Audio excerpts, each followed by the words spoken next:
ایسی عورتیں پسند بھی نہیں ہیں جو صرف ہاں میں سر ہلائیں۔ اچھی بات ہے میری بیوی میری جیسی ہی ہے، میں بھی غصے والا ہوں، اور اب اگر تو نے میری بیوی کے بارے میں کوئی اور بات کی تو پھر میں بھی تیرا منہ توڑ دوں گا۔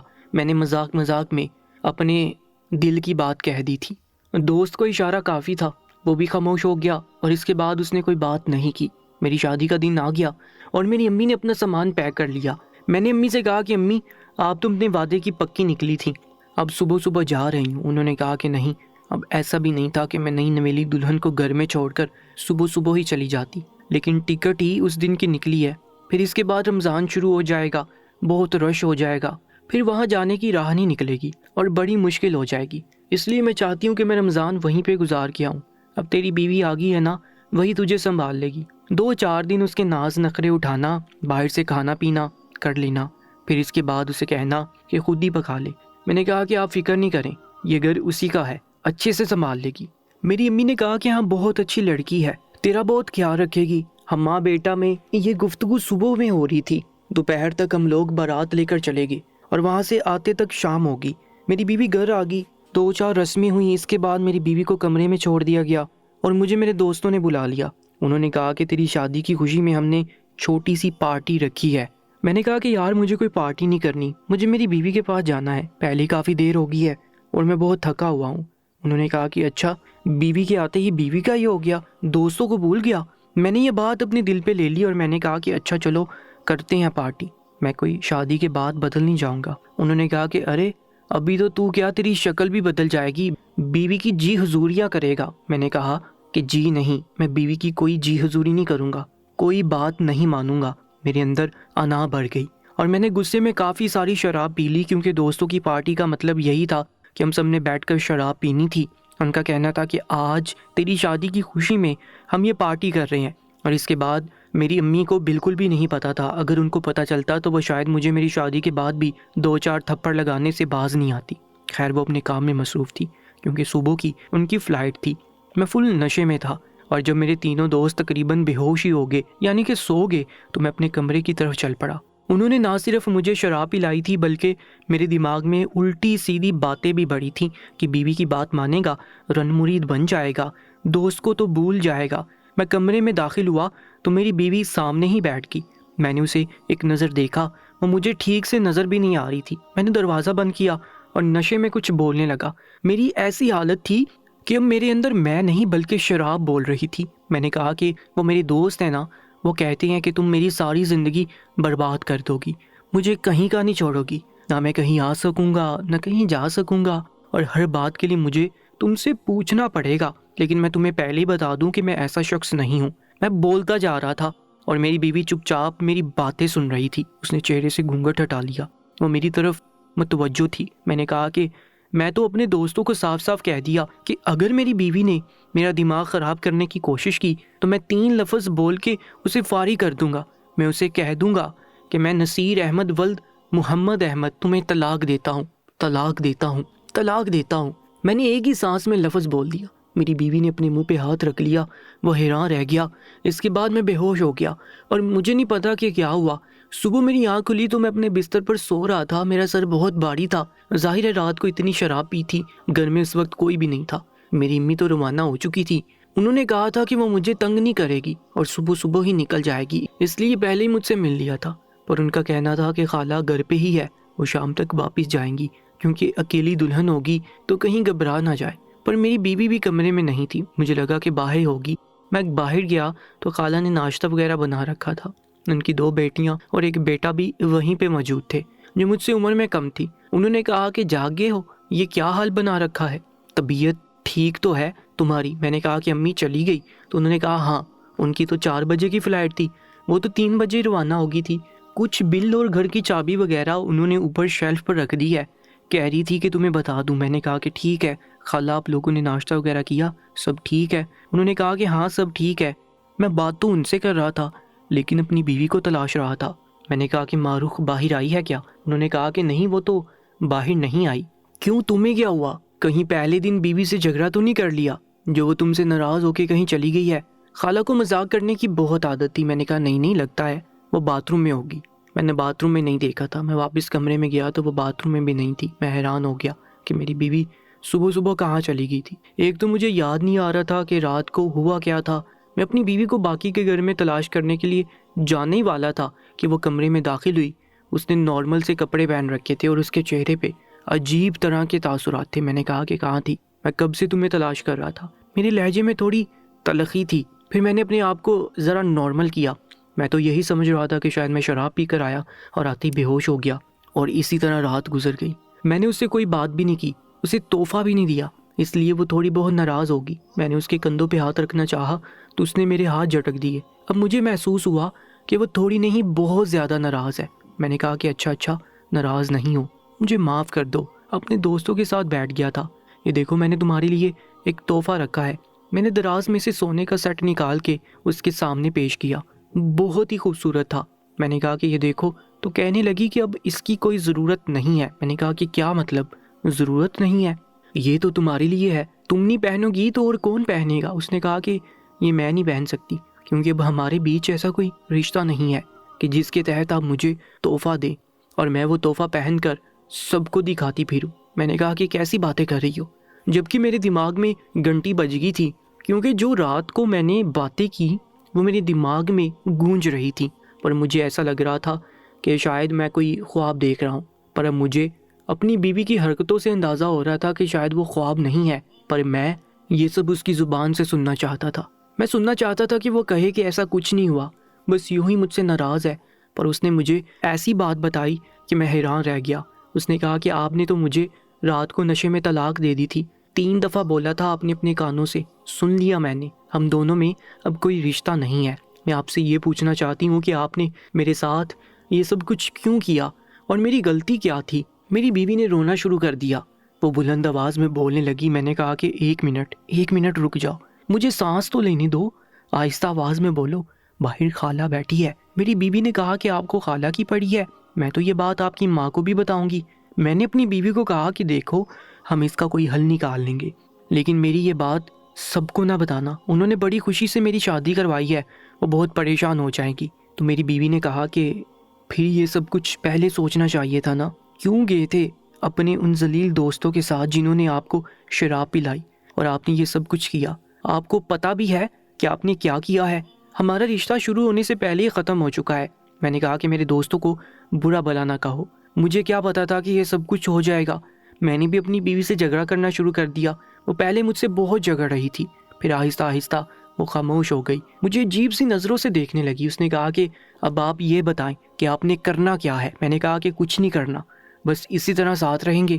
میں نے بہت سوچ سمجھ کے یہ بات کی تھی، میں اپنی امی کو یہی بتا سکتا، پھر تو میں نے شراب پی کر اپنی بیوی کو طلاق دے دی تھی، وہ بھی شادی کی پہلی رات۔ نہ ہی میں معاشرے میں اس بات کو عام کر سکتا تھا، لوگ میرا مذاق بناتے، مجھے برا سمجھتے، میری عزت نہ رہتی، اور پھر میری بیوی میری زندگی میں نہ رہتی۔ انسان ویسے بھی تو اپنی زندگی میں بہت سے گناہ کرتا ہی ہے، جھوٹ بولتا ہے، چوری کرتا ہے، شراب پیتا ہے، تو اگر میں اس عورت کے ساتھ اپنی ساری زندگی گزار دیتا تو کیا ہو جاتا؟ میں نے کہا کہ بس جو چل رہا ہے اسے چلنے دو۔ اس نے کہا کہ آپ کو اپنی باتوں کا پتہ ہے کہ اس کا کیا مطلب ہے، آپ کو ان چیزوں کی گہرائی کا پتہ ہے کہ آپ کیا کہہ رہے ہیں، جو چل رہا ہے چلنے دو، ہم ایسے نہیں رہ سکتے۔ میں نے کہا کہ ایسے ہی رہنا ہوگا، تمہارے ماں باپ نے بھی تمہاری شادی بڑی خوشی خوشی کی ہے، اور تمہارے بابا کو تو دل کا مسئلہ بھی ہے، اگر ان کو یہ سب کچھ پتہ چلے گا تو ان پر کیا گزرے گی؟ اس نے کہا کہ ان کو پتہ چلے گا تو کم سے کم ان سب میں تو مجرم نہیں ہوں، برا تو آپ نے کیا، میں نے تو کچھ بھی نہیں کیا، مجھے کس بات کی سزا ملی؟ میری بیوی رو بھی رہی تھی، پریشان بھی بہت تھی۔ میں نے کہا کہ بس چپ کر جاؤ۔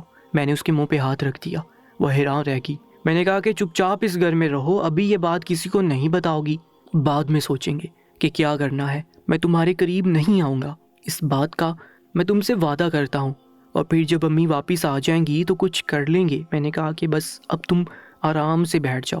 اس نے کہا کہ اچھا، یعنی فی الحال میں خاموش رہوں اور اس کے بعد مجھے میرے گھر واپس بھیج دیا جائے گا؟ میری زندگی تو آپ نے برباد کر دی، مجھے کس بات کی سزا دی؟ میں نے کہا کہ میرا دماغ نہیں کھاؤ، تمہیں اچھی طرح پتا ہے کہ میں نے جان بوجھ کے نہیں کیا ہے، میں غصہ کرتا ہوں۔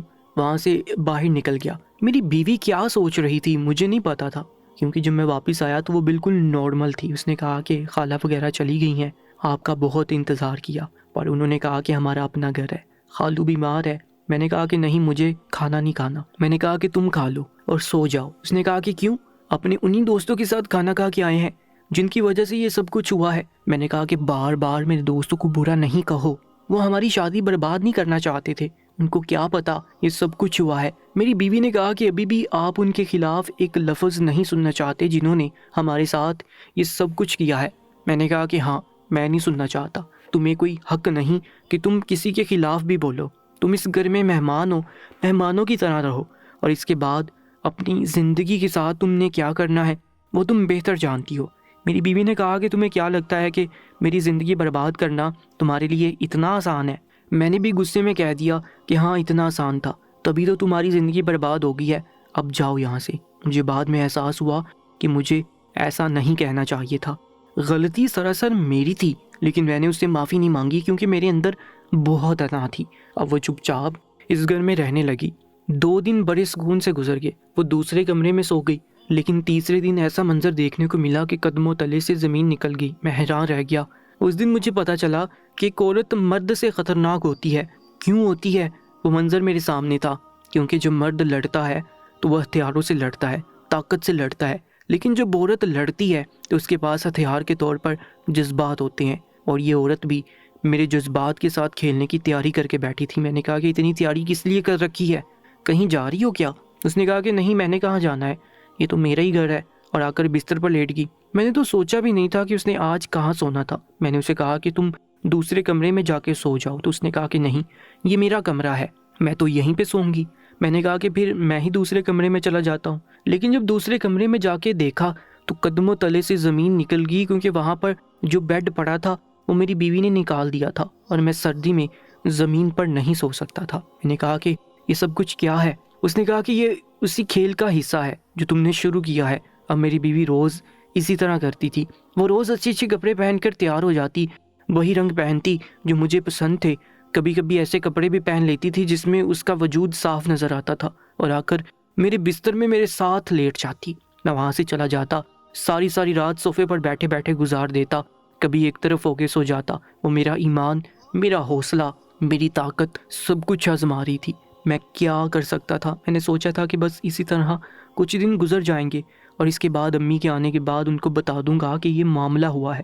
پھر ظاہر ہے میری بیوی کو اپنے گھر ہی جانا پڑتا، میں اس کے ساتھ کوئی تعلق نہیں رکھنا چاہتا تھا، کیونکہ مجھے پتا تھا کہ وہ مجھ پہ حرام ہو چکی تھی، اور ابھی تک میں نے یہ بات کسی سے ڈسکس بھی تو نہیں کی تھی، لیکن وہ مجھ سے بدلہ لے رہی تھی، کیونکہ میں نے اس دن اس پہ غصہ کیا تھا۔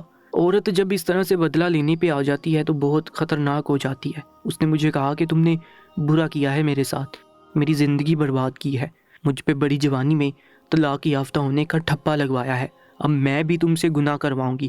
میرا ٹھپا تو اس معاشرے تک رہے گا، لیکن تمہارا یہ گناہ تمہیں آخرت تک بھی نہیں چھوڑے گا۔ میں اس سے دور دور رہتا تھا، لیکن وہ میرے پاس آنے کی کوشش کرتی تھی۔ آخر میں بھی مرد تھا۔ ایک دن بہت تیز بارش ہو رہی تھی اور آج وہ پھر سے تیار ہوئی تھی۔ اس نے کالے رنگ کے کپڑے پہنے تھے، یہ کوئی کپڑے نہیں تھے، شب خوابی کا لباس تھا، یعنی کہ نائٹ سوٹ تھا۔ بہت ہی زیادہ خوبصورت لگ رہی تھی۔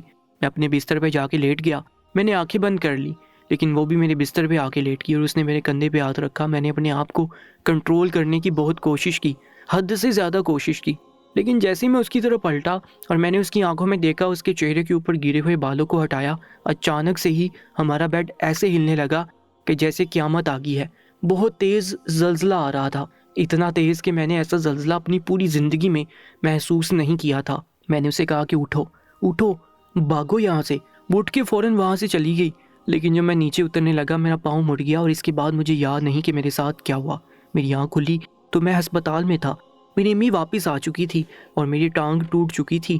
آج مجھے 7 دن کے بعد ہوش آیا تھا۔ میری امی بہت پریشان تھی، مجھے ہوش میں ہوتا دیکھ کے بہت خوش ہو گئی، اللہ کا شکر ادا کرنے لگی۔ میری بیوی بھی وہیں پہ موجود تھی۔ میرے ڈاکٹر نے کہا تھا کہ میں شاید کبھی بھی نہیں چل پاؤں گا، کیونکہ میری ٹانگ 3 جگہ سے ٹوٹی تھی، ہمارا گھر بھی ٹوٹ چکا تھا، اس کا کافی سارا نقصان ہوا تھا۔ اتنا بھی نہیں، لیکن پھر بھی نقصان تو ہوا تھا۔ میری بیوی کو بھی کچھ چوٹیں لگی تھیں، چوٹوں کو دیکھ کے لگتا تھا کہ اسے بھی گہری چوٹیں آئی تھی، لیکن 7 دن میں وہ پہلے سے کچھ بہتر ہو گئی تھی اور اب اپنے پیروں پہ کھڑی تھی۔ میں نے امی کو اپنے پاس بلایا اور ان کو سب کچھ بتا دیا۔ امی بھی حیران ہوگی۔ ہم نے مفتی صاحب سے رابطہ کیا، انہوں نے کہا کہ طلاق تو ہوگی ہے، کیونکہ اس نے خود بولی ہے اور اس کو یاد بھی ہے اس لیے اب آپ کو ان دونوں کو الگ رکھنا ہوگا، یعنی ایک دوسرے سے الگ ہو جائیں، اور یہاں پہ حلالہ کا راستہ ہے۔ پر میری بیوی نے حلالہ کروانے سے انکار کر دیا اور وہ اپنے گھر چلی گئی۔ میری زندگی میں یہ ایک بہت بڑا طوفان آیا تھا جس کی وجہ میرے دوست بنے، میری بری صحبت بنی تھی، ان لوگوں کی وجہ سے میری زندگی میں یہ سب کچھ ہوا۔ میری امی ٹھیک کہتی تھی کہ لوگ مجھے کسی دن ذلیل کروائیں گے، اور انہوں نے مجھے ذلیل کروایا۔ ایک اچھی عورت جو میری زندگی میں آنے والی تھی، اس کی نظروں میں انہوں نے مجھے مجرم بنا دیا، اور اس نے مجھ سے بدلہ لینے کی خاطر بھی وہ سب کچھ کیا۔ وہ واقعی ایک جذباتی اور بہادر لڑکی تھی، وہ اپنا بدلہ خود لینا جانتی تھی، اور وہ میری زندگی میں نہیں ہے، اور میں تو اپنے پیروں پہ چل بھی نہیں سکتا۔ اس بات کو 3 سال ہو گئے ہیں اور میں بیساکھی پکڑ کے چلتا ہوں۔ میری خوبصورتی بھی برباد ہوگی، میں ان دوستوں میں سے کسی سے بھی رابطہ نہیں کرتا۔ وہ بار بار معافی مانگتے ہیں لیکن میں نے کسی کو بھی معاف نہیں کیا۔ میری امی میرے لیے بڑی پریشان رہتی ہے۔ میری زندگی اسی طرح گزر رہی ہے۔ آپ لوگ بتائیں گے اگر آپ لوگوں میں سے کوئی میری جگہ ہوتا تو آپ کیا کرتے، اور جو میں نے کیا اس کے بارے میں آپ لوگوں کا کیا خیال ہے؟ یہ میری زندگی کی سچی کہانی ہے، اور میں اپنی کہانی سنا کر لوگوں کو یہی سمجھانا چاہتا ہوں کہ قسمت پلٹتے دیر نہیں لگتا، 1 منٹ میں کچھ بھی ہو سکتا ہے۔ اس لیے کبھی کسی کا دل نہ دکھائیں، برے لوگوں سے دور رہیں۔ آپ کی صحبت ہی یہ طے کرتی ہے کہ آپ کیسے ہیں۔ میری صحبت بری تھی، میں برا نہیں تھا، لیکن نتیجہ تو برا ہی نکلا۔ سزا مجھے ملی، میرے ساتھ بہت برا ہوا۔ آج میری زندگی کچھ اور ہو سکتی تھی، لیکن اب میری زندگی کیا ہے، کیسی ہے، یہ صرف میں ہی محسوس کر سکتا ہوں۔ دوستو، ایسی ہی سچی اور سبق کہانیوں کے لیے ہمارے چینل کو سبسکرائب کر لیجئے گا، اور اپنی قیمتی رائے سے ہمیں ضرور آگاہ کیجیے گا۔ انشاءاللہ ملاقات ہوگی ایک نئی کہانی کے ساتھ، تب تک کے لیے اللہ نگہبان۔